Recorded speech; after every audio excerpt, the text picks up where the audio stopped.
Eid Mubarak, magandang umaga sa inyong lahat at binabati po natin ang lahat ng mga kababayan natin nagdiriwang na Idil Fitir sa araw na ito at narito na nga ang lagay ng ating panahon ngayong araw ng Miyerkules, April 10, 2024. Sa ating latest satellite images, makikita natin ang patuloy na epekto ng easterlies o yung hangin nagmumula sa karagatang Pasipiko at ito magdadala ng generally fair weather, mainit na panahon pa rin sa malaking bahagi nating bansa at posible pa rin yung mga isolated o pulupulong pag-ulan, pagkidlat, pagkulog. Samantala, dito sa may bahagi ng Batanes, posibleng medyo maulap yung kalangitan na may kalat-kalat na pag-ulan, pagkidlat, pagkulog. Dulot naman ng frontal system, yung bangga na mainit at malamig na hangin na malapit sa may bahagi naman ng Japan. Samantala, base sa ating mga pinakahuling datos, wala pa rin tayong minomonitor na anong mga low pressure area, malito yung chance na magkaroon tayo ng bagyo hanggang sa pagtatapos ng linggong ito.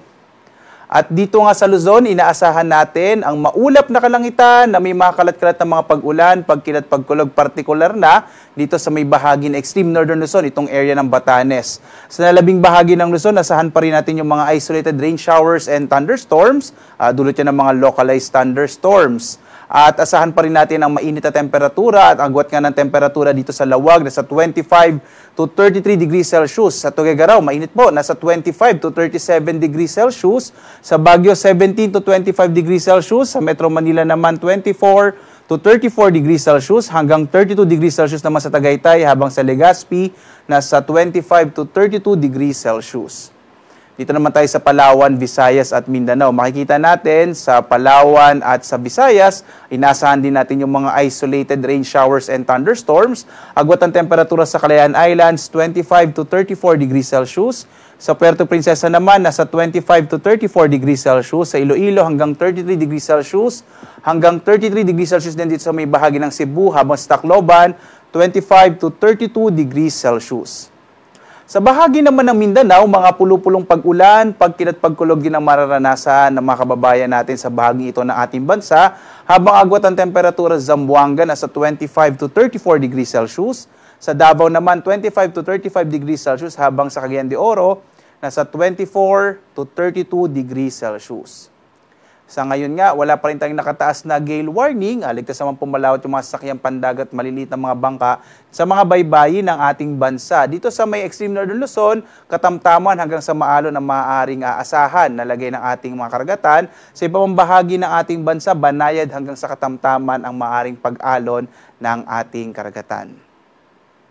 At narito naman ating inaasahang panahon sa mga susunod na araw hanggang sa Sabado. Patuloy ating inaasahan ng generally fair weather. Mainit na panahon pa rin dito sa may Luzon. Agwat ang temperatura sa kamay nila in the next 3 days, 23 to 35 degrees Celsius. Sa Baguio naman, 17 to 25 degrees Celsius. Sa Legazpi, nasa 25 to 33 degrees Celsius.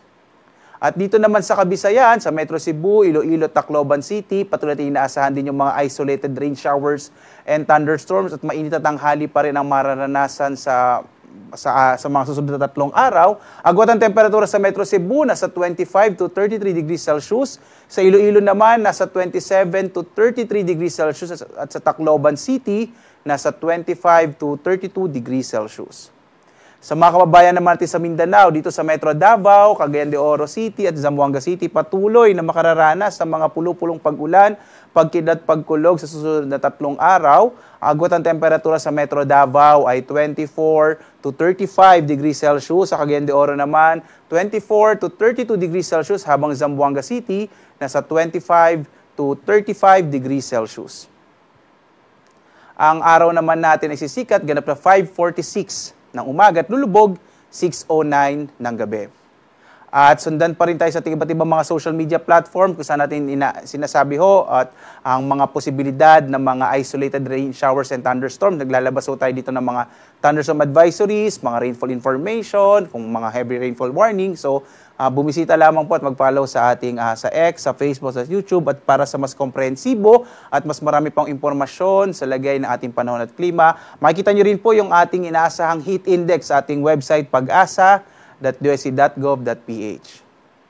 At muli po, live na nagbibigay update mula dito sa Pag-asa Weather Forecasting Center. Muli po, Eid Mubarak sa ating mga kababayan dito sa ating bansa. Mula naman sa Pag-asa Weather Forecasting Center, ako naman si Obet Badrina. Maghanda tayo lagi para sa ligtas na Pilipinas. Maraming salamat po. Magandang umaga sa inyong lahat.